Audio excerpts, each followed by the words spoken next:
Louvado seja o nome do Senhor Jesus. Vamos ao segundo livro de Samuel, capítulo 21, do versículo 1 ao 9, onde vamos falar da fome de 3 anos e sobre a morte, dos 7 filhos de Saul, que eles foram enforcados, Amém? Glória a Deus, aleluia, louvado seja o nome do Senhor Jesus. E nos dias de Davi, houve uma fome por 3 anos consecutivos. E Davi consultou ao Senhor, e o Senhor lhe disse: é por causa de Saul e da sua casa sanguinária, porque matou os gibeonitas. A fome era geralmente um sinal da parte de Deus, da sua desaprovação com respeito ao declínio espiritual de Israel. Por fim, Davi perguntou ao Senhor qual era a causa da fome, e o Senhor disse que foi porque Saul matou os gibeonitas. Cerca de 500 anos antes, Josué fez um acordo com os gibeonitas e prometeu protegê-los. Está lá em Josué 9. Saul tinha quebrado esse acordo e matado alguns gibeonitas. Este capítulo nos demonstra o fato de que Deus guarda as suas promessas. Josué fez um acordo com este povo e Deus esperava que esse acordo permanecesse de pé. Então o rei chamou os gibeonitas e lhe falou: os gibeonitas não eram dos filhos de Israel, mas sim um remanescente dos amorreus, aos quais os filhos de Israel fizeram juramento, mas Saul tinha procurado matá-los por zelo pelos filhos de Israel e de Judá. As escrituras afirmam em silêncio a respeito de quando isso aconteceu. E Davi disse aos gibeonitas: o que vos farei e com os que vos satisfarei para que abençoe a herança do Senhor. O Senhor havia dito a Davi o motivo da fome, mas não há registro de que tinha dito a Davi algo sobre o que deveria fazer a respeito dela. Davi não deveria perguntar aos gibeonitas, ele deveria perguntar ao Senhor a respeito de como a ira de Deus poderia ser apaziguada. E os gibeonitas lhe responderam: não temos nós questão sobre prata, nem sobre ouro com Saul e com a sua casa, nem queremos que morra homens algum de Israel. E ele lhe disse: o que vos quereis que vos faça? E ele respondeu ao rei: daquele homem que nos destruiu e que maquinou contra nós para nos estipar sem deixar nada de nós em todo o termo de Israel, que nos entregue 7 homens de seus filhos para que os enforquemos ao Senhor em Gibeá de Saul, o escolhido do Senhor. E o rei disse: eu os darei. E perdoou o rei Mefibosete, filho de Jonatas, filho de Saul, pelo juramento do Senhor que houve entre eles, entre Davi e Jonatas, filho de Saul. Mas o rei tomou 2 filhos de Rispa, filha de Aia, os quais ela tinha tido de Saul, ou seja, Amoni e Mefibosete. Não filho de Jonatas, mas outro de Mefibosete. E 5 filhos de Mical, filha de Saul, os quais ela tinha tido de Adriel, filho de Basilai, Meulatita. Davi os entregou aos gibeonitas, e eles os penduraram em um monte perante o Senhor.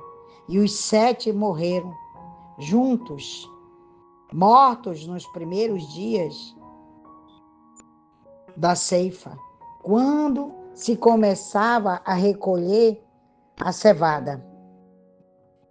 Uma vez mais, Davi não consultou a palavra do Senhor, porque a lei de Moisés claramente dizia: não serão mortos os pais pela culpa dos filhos, nem serão mortos os filhos pela culpa dos pais.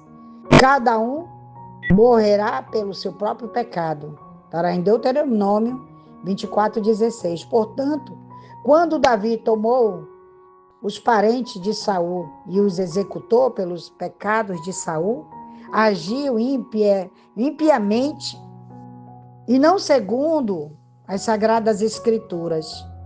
Quando nos desviamos da palavra de Deus, uma injustiça terrível sempre acontece. Olha aí.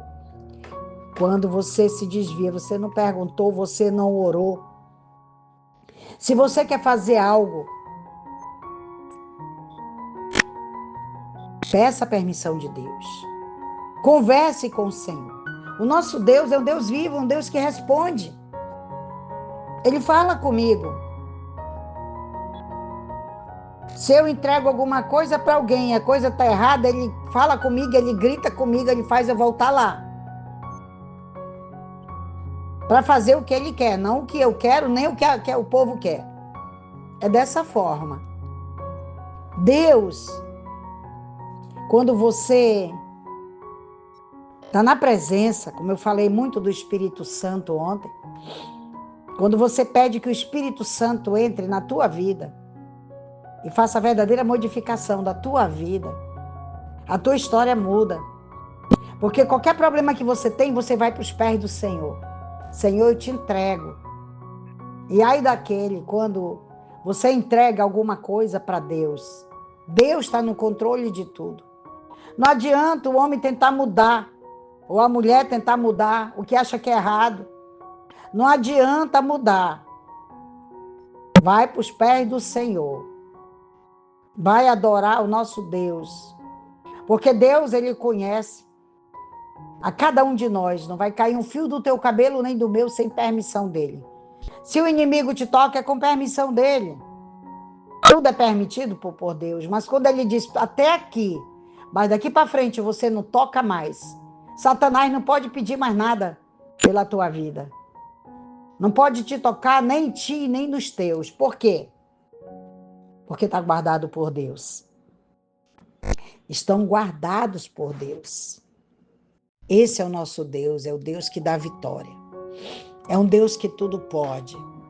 É um Deus que faz e acontece. Nada passa despercebido ao nosso Deus. Então, Davi tinha muitas coisas que ele fazia por impulso.